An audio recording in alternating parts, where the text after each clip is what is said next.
Good morning, good afternoon, and good evening to you guys. Welcome to the Full 100 today, Wednesday, the 5th of August. It's the Hump Day edition, and unfortunately, I've got some tragic story to kick off the show with today. I'm not sure if you guys have seen the explosion in Lebanon, and so, guys, without further ado, let's get to today's show. The explosion in Lebanon, guys. It was huge. I mean, I saw it. I saw the first pictures, like the atomic bomb explosion of Hiroshima and Nagasaki. Now, a couple of things around something like that happens in Lebanon that I'm going to talk about further on in the show. However, let me not mix the grief of those who were lost in this with the stupidity of the person in the White House. So let me give you guys a story first, and my condolences, and all of our condolences for here. Anyone who watches this should be firmly with those who've lost loved ones in the Lebanon. Please take a look, guys.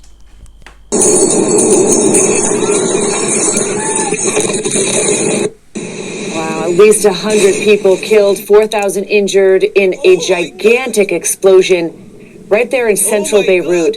The blast so huge it caused a 3.3 magnitude earthquake and could be felt hundreds of miles away. President Trump says he has been briefed by U.S. military intelligence. This was not some kind of a manufacturing explosion type of event. This was seems to be, according to them, they would know better than I would, but they seem to think it was a attack. It was a bomb of some kind. A bomb, an attack. One big problem, 3 Defense Department officials directly contradict that claim, telling CNN they see no evidence of an attack.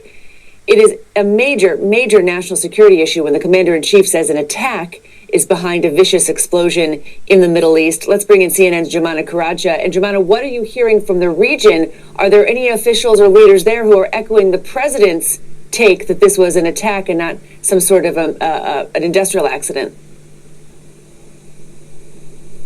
I tell you, Christine, so many people were shocked to hear that President Trump's statement so publicly, so early on after that blast in Beirut. Some here in this region would go as far as saying that it was quite irresponsible of the U.S. President basically to pour gasoline on the fire. This is a region that is rife with conspiracy theories, and there's so much tension, not just in Lebanon, but across this region. And they are looking at a storage facility where 2,750 metric tons of ammonium nitrate were stored. Lots of questions about why such a flammable, explosive material would be stored for years, apparently, according to the Lebanese Prime Minister, in the heart of the Lebanese capital.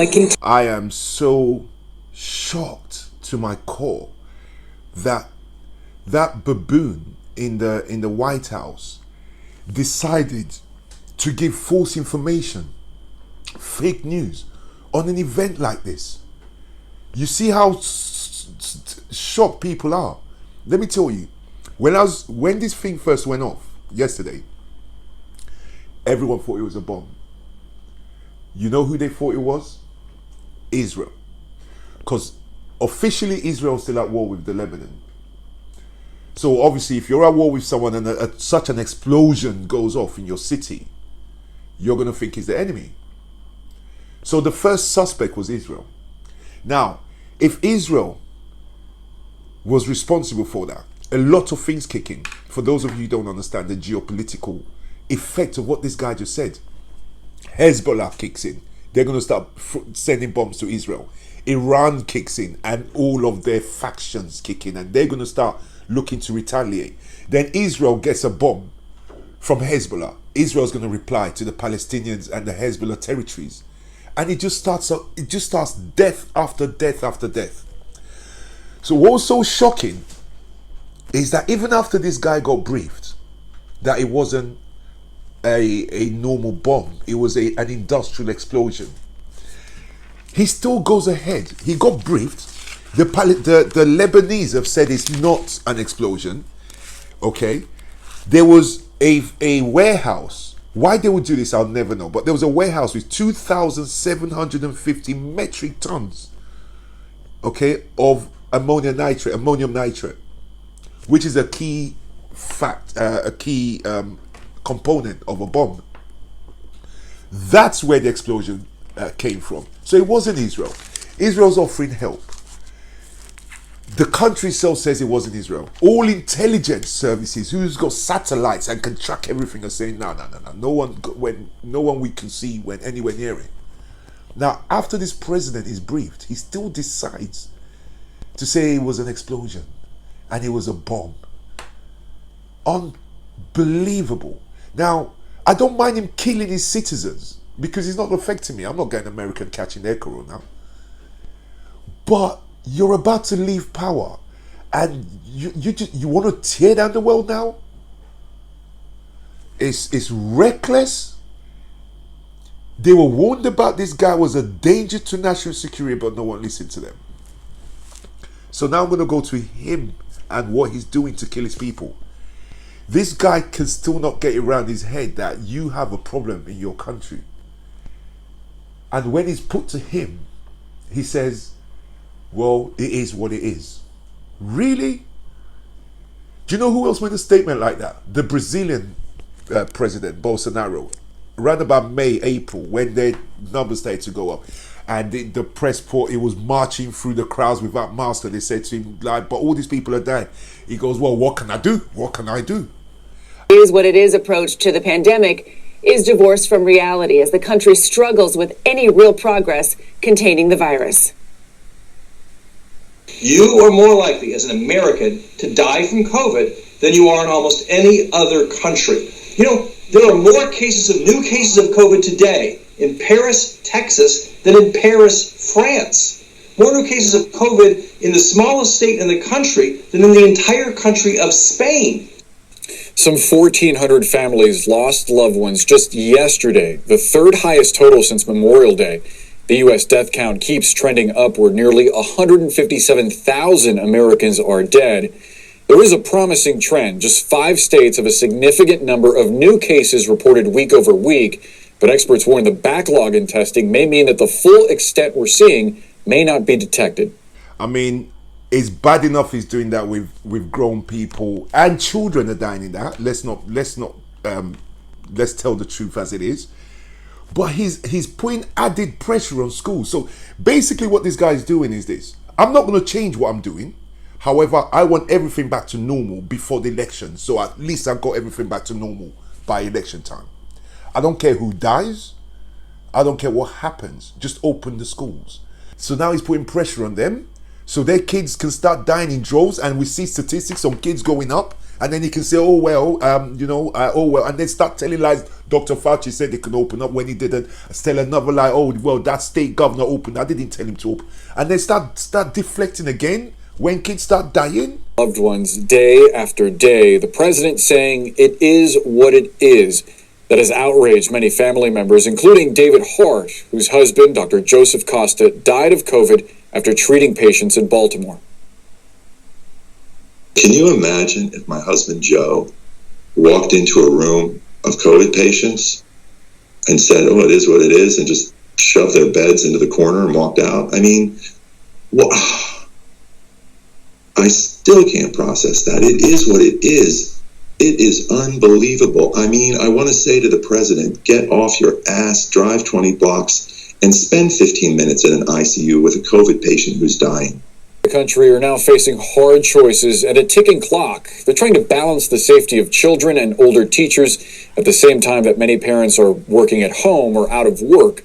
No country has successfully reopened its schools with the virus as widespread as it is in the United States right now. I mean, it's just shocking. I've got some good news now for those who believe. This is not news for those of you who are already written off any kind of vaccine. I told you guys there's a vaccine you should take, and that's the one that stops you from believing fake news when they're telling you it's fake anyway. But yeah, there's vaccine trials. This particular one I'm paying attention to. I'm watching all of them. I haven't been bringing them on regularly because There's some in the third phase trials now and all of that. However, this Novavax one I'm quite impressed with, and this is the one at the moment I'm laser locked on to. The reason being, many of the ones that they've been trialing, they're having a problem with the antibody afterwards. How long the vaccine can protect you from it, and how much antibody gives you, how much protection, how much it beefs up your immunity from the vaccine, well, from the virus, sorry. Well, this Novavax one gives you 4 times those who have suffered it and come away from it, the antibody they have. This vaccine gives you 4 times that, and that's why I'm really interested in this vaccine. It's Novavax, guys, and again, it's first phase trials. They're going to keep going. Now, my advice, like I've always said to everybody, is this: you write off the vaccine at your own peril. However, you stay focused and stay informed, then you will have choices to make, including not taking it. Does that make sense? Because if I choose tomorrow not to take the vaccines, I'll be making a different decision to what many of you are making. We made the same decision, however, mine was an informed one. Yours was based on falsehoods and conspiracies. We didn't make the same decision, not at all. Take a look at the progress with Novavax's version of the vaccine. Boris, Christine, encouraging results from a company called Novavax. It's one of 8 companies that's receiving federal funding from Operation Warp Speed to come up with and to test out a vaccine. So this is just phase 1 results. So that's just the first phase. In the study, there were 106 study subjects. And on average, when people got the vaccine, they developed antibodies, neutral antibodies, at a level 4 times higher than when people naturally get the disease. Now, of those 106 study subjects, 5 did develop severe side effects, muscle pain, nausea, joint pain, and other side effects, but on average, those lasted 2 days or less. As I mentioned, there are 8 companies getting federal funding from the U.S. government to develop and test out and manufacture a vaccine. Now, 2 of them, Moderna and Pfizer, are already in phase 3 trials. That means that they're on their way to including 30,000 people in those studies. The head of Operation Warp Speed, that's the government effort to get a vaccine, tells me that he thinks the vaccine could be 90% effective. He expects there to be vaccine ready by December of this year or January of next, and he says that they'll start by offering it to the elderly, to people who have underlying health conditions, because those people are high risk, and he said he thinks that by the end of next year, we'll be able to vaccinate everyone in the United States. I'm on to my last video now, but before I move on, guys, again, I'll give you guys the advice: stay tuned to my channel for updates, and I will bring you on the vaccines. I'll bring you the ones I think you should pay attention to, because there's too many going on at the moment. If I keep bringing you guys every day all the who's Russia's close to, I won't even look at the Russian one. They've rushed theirs. They were stealing technology from all different people. Theirs was just dirty, so I won't even pay attention to that. They're saying theirs is ready to come out in a few weeks, so I can't keep bringing you guys all of them. But pay attention to my channel, and I'll bring you the relevant ones. But don't just follow my channels, just stay on the news as well. Go on Google, put in vaccine development, and it will come up with where there's testing, and then just read up on it, guys. Don't just shut your minds off to it, okay? Guys, my last video now shows you the difference between culture, how culture can save lives. I'm going to Italy now, whereas in America, people are fighting, and I've got a story here that I printed out, okay, of British passengers on an aeroplane. Okay, it says 2 men arrested after face mask brawl on Ibiza flight. 2 British men, holidaymakers, were involved in the brawl after Boeing 737 took off from Amsterdam on Friday. KLM said both men were restrained with help of other passengers and were later arrested by Spanish police on arrival in Ibiza. Over what? They didn't want to wear masks. In America, it's the same thing. Take a look at Italy, where they don't just make it fashion, they make it beautiful to wear. Just a different mentality can make such a difference. It's crazy. Take a look, guys. To a new world filled with masks, It should come as no surprise the Italians, being in one of the world's global fashion hubs, are turning them into a stylish accessory. Here's Barbie Nadeau in Rome. As fears of a second wave of COVID-19 grip Europe, Italians are doing their best to mitigate the spread by putting their best face forward with masks. Almost from the beginning of the pandemic here in Italy, the first epicenter outside of China, face coverings have been the norm. But before Italy started to open up after its strict draconian lockdown, the Italian president Sergio Mattarella led the way by wearing a mask even when it wasn't required. Now face coverings are part of daily life and no one leaves home without one. Allegra Cardin, who runs the Roma Vintage Boutique in central Rome, tells me that customers are not using them as political statements, but as fashion statements. Allora, all'inizio diciamo non... She tells me that at the beginning, the people didn't like them at all. They resisted. But out of necessity, they've become part of daily life. So people want them for summer, for dinners out, for all occasions. So now she offers these with sequins and glitter. She says they have something for everyone. Their specialty? Masks for events where people want to look trendy and stay safe. This mask is born as a product that has a fashionable appeal for customers. But masks aren't just trendy here. You cannot enter any public space without one. They are the law indoors, and you must wear them outdoors when you cannot socially distance. No mask, no service. Welcome back, guys. We're now at the end of the show. I hope it's been an informative one. Again, our condolences to all who have lost their lives and relatives in Lebanon. And over back to the UK, guys. Remember the 30th of August, the Million People March. That's happening. That's building up momentum. Join us on that day and express express what you think or how you would like to see change in the UK. Until then and until tomorrow, take care of yourselves. Bye bye now.